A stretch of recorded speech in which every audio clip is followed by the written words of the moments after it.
Assalamualaikum warahmatullahi wabarakatuh. Halo teman-teman Ibnu Khaldun. Minal aidin wal faizin. Mohon maaf lahir dan batin ya teman-teman. Selamat lebaran semuanya. Miss Khadijah harap semoga sehabis libur lebaran semuanya tetap sehat walafiat ya, dan tambah semangat belajarnya. Oke teman-teman, kali ini berjumpa lagi dengan Miss Khadijah dalam pelajaran IPS, yaitu lanjutan tentang bab 5, budaya santun dalam keberagaman.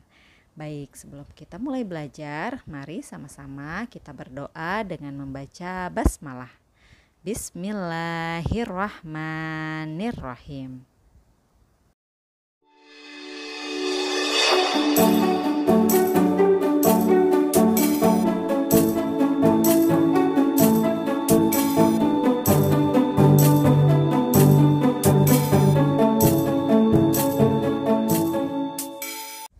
Teman-teman, sebelum kita lanjut pada materi berikutnya dari bab 5 tentang budaya santun dalam keberagaman, Miss Khadijah mau review dulu sedikit dari materi sebelumnya. Apakah teman-teman masih ingat apa saja yang sudah kita pelajari? Baiklah, kita bahas bersama ya. Sikap santun. Sikap santun adalah berbicara dan bertingkah laku yang baik.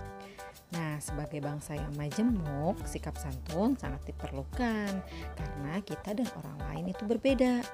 Nah, apa saja perbedaan yang ada di negara kita? Perbedaan yang pertama adalah keberagaman suku bangsa. Perbedaan kedua, keberagaman budaya. Dan perbedaan yang ketiga adalah keberagaman agama. Jadi, sikap santun merupakan sebagai cerminan dari hidup rukun. Agar hidup rukun, kita harus saling menghormati, menghargai, dan menyayangi dengan cara berbicara dan berperilaku yang santun atau yang baik. Agar tercipta hidup yang rukun dan saling menghormati, ada 4 kata ajaib nih teman-teman yang dapat kita ucapkan sehari-hari. Yang pertama adalah mengucapkan kata maaf. Yang kedua kata tolong. Ketiga terima kasih. Dan yang keempat permisi. Masih ingat kan teman-teman?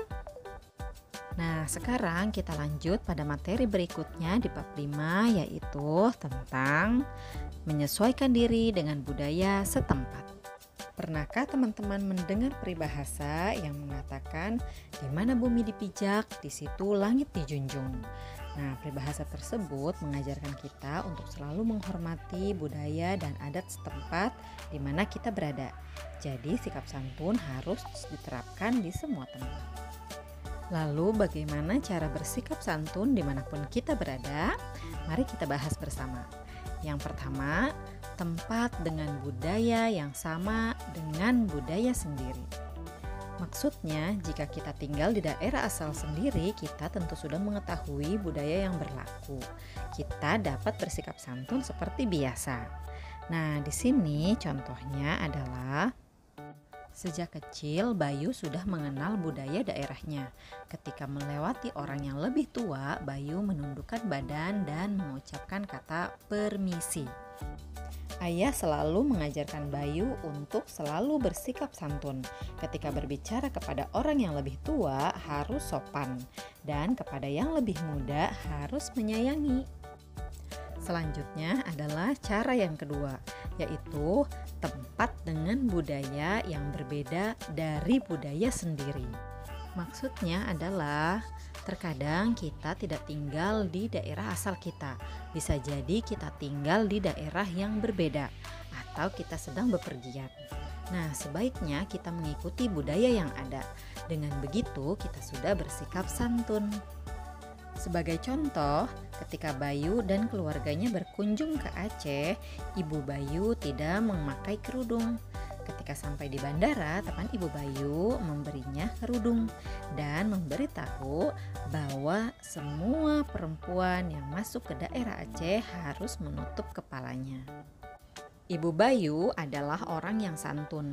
Ia menghormati budaya masyarakat di daerah yang sedang dikunjunginya. Ibu Bayu memakai kerudung selama berada di Aceh. Aceh dijuluki sebagai Serambi Mekah. Sebagian besar masyarakat Aceh beragama Islam.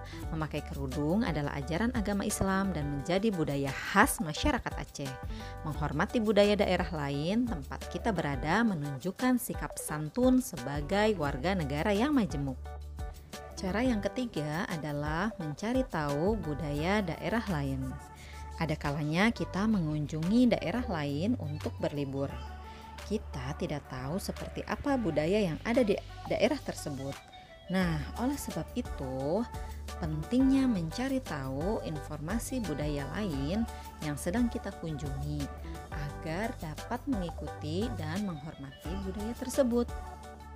Misalnya kita hendak berkunjung ke Bali. Nah, jika kita ingin memasuki pura, setiap pengunjung harus berpakaian sopan.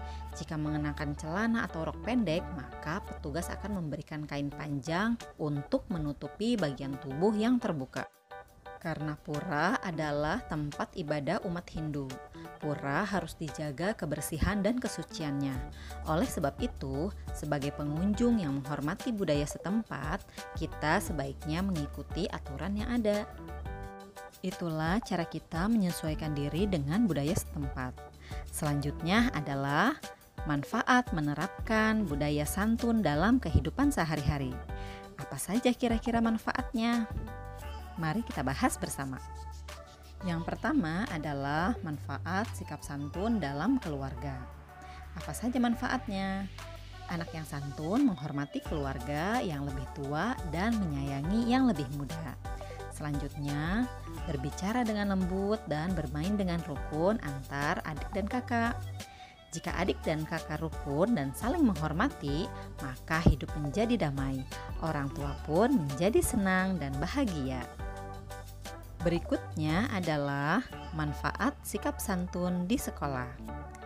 Anak yang santun selalu berbicara lembut, tidak pernah kasar, tidak suka mengejek, dan selalu rukun. Jadi, anak yang santun akan disayang oleh guru dan juga disenangi oleh teman-temannya. Maukah kamu jadi anak yang santun?